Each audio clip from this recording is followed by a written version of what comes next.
नमस्कार दोस्तों, आज हम बात करेंगे कैसे फाइटर जेट की जो आने वाले फ्यूचर में इंडियन डिफेंस स्ट्रेटजी का एक बड़ा पार्ट बनने वाला है।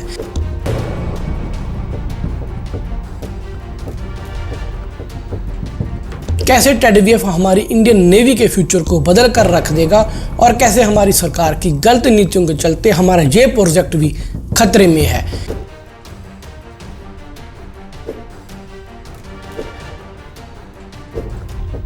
पाकिस्तान को मिल गया है J-31 स्टेल्थ ए, क्या भारत के पास उसकी काट है या फिर नहीं?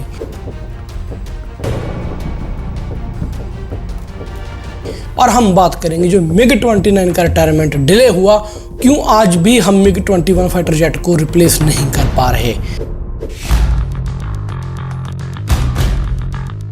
वीडियो में आगे बढ़ने से पहले हमारे चैनल को लाइक कीजिए, शेयर कीजिए, सब्सक्राइब कीजिए। तो सबसे पहले बात कर लेते हैं हम टेडबीएफ की। दोस्तों, टेडबीएफ एक made in India fighter jet होने वाला है, जिसके तहत हमारी इंडियन नेवी को 145 फाइटर जेट मिलने थे। लेकिन उसके बाद हमारी सरकार द्वारा एक क्रॉस कटिंग की गई, जिसके तहत ये डिसीजन लिया गया कि इंडियन नेवी को 145 नहीं सिर्फ 80 फाइटर जेट मिलेंगे। लेकिन मेरे समझ में ये गणित बिल्कुल नहीं आया, क्योंकि हमारे पास आज की डेट में 2 एयरक्राफ्ट कैरियर हैं, INS विक्रमादित्य और INS विक्रांत। एक के लिए हमने राफेल M को चूज कर लिया है। डील अभी फाइनल हुई है, साइन नहीं हुई है, तब तक हमें कोई श्योरिटी नहीं कि ये डील प्रॉपर हुई भी है या नहीं हुई। लेकिन INS विक्रमादित्य के ऊपर हमारे MiG-29 डिप्लॉयड है। अब इसी सबको काउंटर करने के लिए इंडियन नेवी द्वारा एक प्रोजेक्ट शुरू किया गया था टेडबीएफ, जिसके तहत हम अपना लाइट वेट नेवी के लिए फाइटर जेट बनाने जा रहे थे। टेडबीएफ के कुछ पार्ट्स हमारे तेजस MKI से लगने जा रहे थे, लेकिन तेजस MKI भी हमारा डिले होता जा रहा है। अब यही कारण है कि इंडियन नेवी अब टेडबीएफ की तरफ थोड़ा एग्रेसिवली देख रही है, क्योंकि तेजस के लिए हमारे एमका प्रोग्राम के लिए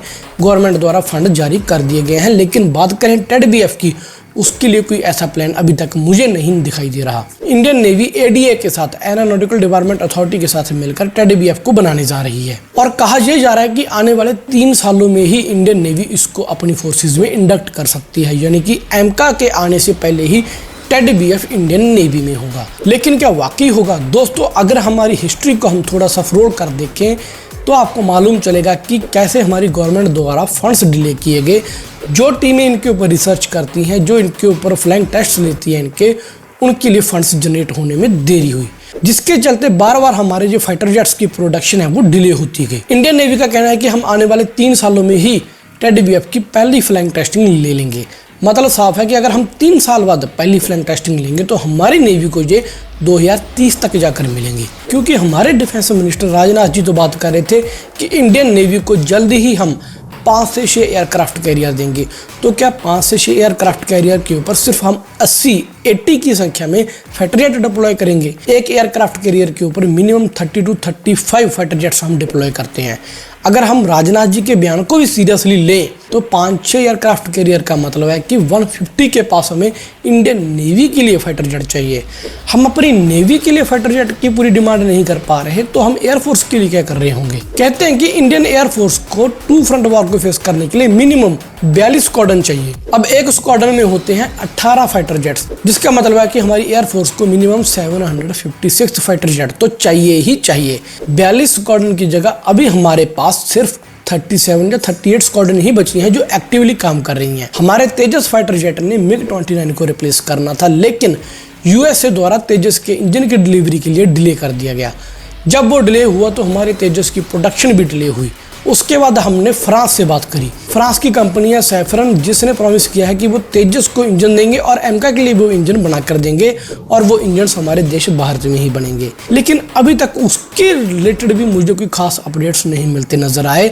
इसी सब के बीच एक खबर निकल कर सामने आती है कि हमारे अजीत डोभाल साहब रशिया पहुंचे, तो वहां पर वो Su-30 की प्रोडक्शन रेज में गए। अब क्या ये लगाए जा रहे हैं कि Su-30 के जो इंजन है वो भारत में बनेंगे, लेकिन क्यों बनेंगे इसके बारे में हम बाद में बातचीत करेंगे। तेजस के डिले होते ही एक बात साफ होगी कि तेजस को हमने रिप्लेस करना था MiG-21 फाइटर जेट से। वो ऑलरेडी आउटडेटेड हो चुके हैं। आज की डेट में तो वो फ्लाइंग कॉफिन बन चुके हैं। हमारे पायलट्स जो हमारे अभिनंदन जी थे वो MiG-21 लेकर ही गए थे। कैसे वो जैम हुआ, अपने आप वो गिर गया, दुश्मन द्वारा नहीं गिराया गया था, वो फाइटर जेट खुद ही गिरा था। हमारे एयरफोर्स के पायलट्स की जान इस फाइटर जेट में खतरे में है। कहा तो अब तक हमें इस फाइटर जेट को रिटायर कर देना चाहिए था, लेकिन अभी ये न्यूज आ रही है कि तेजस के ना बनने के चलते हम इस फाइटर जेट को और इस्तेमाल में लाएंगे। मतलब साफ है कि जब तक हमारा टेड BF या फिर हमारा तेजस 1 तेजस MKI बनेगा, तब तक हम उस स्टेज पे पहुंच चुके होंगे कि हमें MiG-29 रिटायर करने हैं। तो क्या हमने उसके लिए पहले कोई तैयारी कर रखी है? मुझे तो सिर्फ बातें नजर आ रही हैं। जो अजीत डोभाल साहब रशिया पहुंचे, उसके बारे में मैं आपको बता दूं, Su-30 के इंजन्स की प्रोडक्शन अब इंडिया में होगी, क्योंकि हमारे Su-30 फाइटर जेट है वो भी पुराने होते जा रहे हैं। अब उनके इंजन्स को रिप्लेस करना पड़ेगा, तो वो इंजन्स रशियन टेक्नोलॉजी वाले वो भारत में बनेंगे। भारत उनके इंजन्स को चेंज करने का प्लान बना रहा है। मैं सारी बातें आपको सच्ची बता रहा हूँ, भले आपको कड़वी लगे, लेकिन ऑन पेपर अगर मैं आपको देखूं कि टू फ्रंट वार तो छोड़ो, हम पाकिस्तान के खिलाफ अगर हमारी एयरफोर्स को कंपेयर करें, नो डाउट हम फार अवे हैं, बहुत आगे हैं। हमारे पायलट्स की स्किल्स उससे कहीं ज़्यादा अच्छी है। लेकिन आप खुद एक सोचो यार, जब हमने बालाकोट स्ट्राइक करी थी तो F-16 का सामना करने के लिए यहाँ से MiG-21 उड़ा था। भले ही वो हमने अपडेट कर दिया, भले ही उसके साथ मिराज थे, लेकिन MiG-21 क्यों? फ्लाइंग कॉफिन, जिंदा ताबूत तो हम हमारे सैनिकों को खुद दे रहे हैं, लेकिन हमारी सरकार की बंद आंखें खुलने का नाम नहीं ले रही। मैं कोई एंटी मोदी या एंटी BJP नहीं हूँ, मैं ये जरूर बता रहा हूँ कि कहाँ पे अब हमें काम करने की जरूरत है। और ये बातें मैं अपनी तरफ से नहीं बना रहा, इंडियन एयरफोर्स और इंडियन नेवी के बड़े ऑफिसर्स ऑलरेडी इस बात की डिमांड रख चुके हैं। जो मैंने नेवी की 145 की काउंटिंग आपको बताई, आप न्यूज़ में जाके सर्च कीजिएगा कि इंडियन नेवी ने कितने फाइटर जेट्स की डिमांड करी थी और कितने उनको मिलने जा रहे हैं। पाकिस्तान का मैंने जिक्र किया था, तो आपको ये बात बता दूं कि चाइना ने पाकिस्तान को J-31A स्टेल्थ फाइटर जेट देने शुरू कर दिए। दोस्तों, स्टेल्थ फाइटर जेट का मैं मोटा सा मतलब आपको बता दूं, किसी भी फाइटर जेट को काउंटर करने के लिए, मान लीजिए पाकिस्तान या चाइना की तरफ से हमारे इंडिया में कोई फाइटर जेट आ रहा है, तो उसे हमारा S-400 या SAM जितने भी हमारे एडवांस सिस्टम है वो उसे ट्रैक कर लेंगे। लेकिन स्टेल्थ फाइटर जेट एक ऐसा फाइटर जेट होता है जो रडार के ऊपर बिल्कुल गायब हो जाएगा या फिर एक छोटे पंछी जितना दिखेगा। F-35 का नाम आपने सुना होगा, कैसे इजराइल से उड़े F-35 ने ईरान में जाकर तबाही मचा दी, कैसे USA के F-35 ने सीरिया में तबाही मचा दी। F-35 रडार के ऊपर बिल्कुल इनविजिबल हो जाता है, दिखता ही नहीं, और दुश्मन को पता ही नहीं चलता कब F-35 आया, बॉम्ब गिराकर तबाही मचाकर वापस चला गया। यही होती है स्टेल्थ टेक्नोलॉजी। और चाइना ने वही अपने J-31 फाइटर जेट पाकिस्तान को दे दिए। J-31 की ट्रेनिंग तो पाकिस्तान के पायलट्स पहले ही चाइना में ले रहे थे। जैसे ही चाइना ने J-31 बनाने का अनाउंसमेंट किया, तो पाकिस्तान के सीने में तो एक आग लगी कि हम कुछ भी करें, एनी हाउ हमें जो फाइटर जेट चाहिए ही चाहिए। और दोस्तों, ये बात चाइना के फायदे में भी है, क्योंकि जितना ताकतवर पाकिस्तान बनेगा उतना ही प्रेशर में भारत रहेगा, उतना ही भारत के ऊपर चाइना का प्रेशर ज़्यादा इंक्रीज होगा। लेकिन हमारे पास इसकी काट करने के लिए क्या है? आज की डेट में हमारे पास इसकी काट करने के लिए कुछ भी नहीं है। कभी हम एम का बनाने की बात कर रहे हैं, एम का प्रोजेक्ट न्यूज़ आई थी कि हम 2021-22 तक बना लेंगे, फिर न्यूज़ आई कि हमें फंड नहीं मिले, फिर हो गया कि 2025 तक बना लेंगे।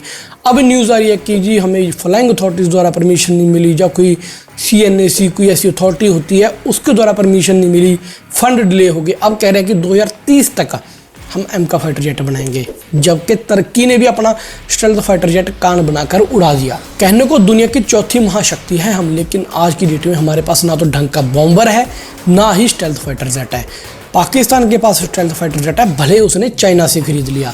चाइना ने भले ही अपना J-31 फाइटर जेट F-35 को कॉपी करके बनाया, आज की डेट में बना तो लिया है। कहते हैं कि ये चाइना का स्टेल्थ फाइटर जेट जो है वो 70% ही स्टेल्थ है, और वो पाकिस्तान को 70% ही स्टेल्थ देगा, तो हमारे पास तो 50% स्टेल्थ फाइटर जेट भी नहीं है भाई। कभी हम बात करते हैं रशिया के साथ Su-75 चेकमेट डेवलप करने की या Su-57 डेवलप करने की, तो कभी हम एम की तरफ भाग लेते हैं। कभी न्यूज़ आती है कि भारत F-35 के बारे में USA से बात करेगा, लेकिन वो सिर्फ बातें रही हैं, ऑन ग्राउंड काम कुछ नहीं हो रहा।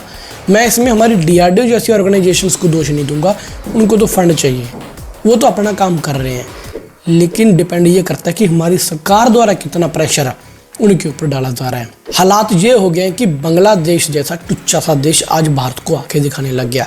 तुर्की के बने हुए ड्रोन भारत की सीमा की निगरानी कर रहे हैं, भले ही उसको काउंटर करने के लिए हमने हॉर्न ड्रोन अपना तैनात कर दिया बांग्लादेश के खिलाफ, लेकिन जहाँ जहाँ पर भी वो तरक्की वाला ड्रोन आज तक डिप्लॉय हुआ है दोस्तों, वो निगरानी के लिए नहीं, अटैक करने के लिए डिप्लॉय हुआ है, क्योंकि उसकी मार क्षमता ज़बरदस्त है। रशिया यूक्रेन युद्ध में टर्की के ड्रोन ने जो तबाही मचाई वो आप जाकर रशिया से पूछ सकते हो। भले ही हमारा हेरॉन ड्रोन उससे कहीं ज़्यादा सुपीरियर है। वो एक बात हो गई कि जैसे एक तरफ मोटरसाइकिल एक तरफ कार, लेकिन बांग्लादेश आंखें तो दिखा रहा है, पाकिस्तान से J-70 थंडर ले रहा है। और ये दोनों देश, चाइना भले ही पीछे हट गया, लेकिन पाकिस्तान और बांग्लादेश के ऊपर आप भरोसा नहीं कर सकते। दोनों देशों के सर पे अब फितूर चढ़ गया है भारत के खिलाफ जंग छेड़ने का। उसकी प्रिपरेशन के लिए हमें तैयारियां करनी होंगी। खैर, आपका इस वीडियो के बारे में क्या कहना है? जो फैक्ट्स ऑन ग्राउंड है, जो चीज़ें नज़र आ रही हैं, वो मैंने आपके साथ साझा की। कमेंट करके कमेंट सेक्शन में जरूर बताना कि आपको ये वीडियो कैसी लगी। आपका कोई क्वेश्चन है तो वो भी बता देना। अगर आपको लगा कि मैंने वीडियो में कोई बात गलत करी है तो आप विद फैक्ट्स उसे गलत साबित कीजिए, मैं अगली वीडियो में उसे कवर जरूर करूँगा। मिलेंगे नई वीडियो के साथ। और हाँ, please don't forget to like share subscribe our channel, bell icon भी जरूर दबा देना। मिलेंगे नई वीडियो के साथ। जय हिंद।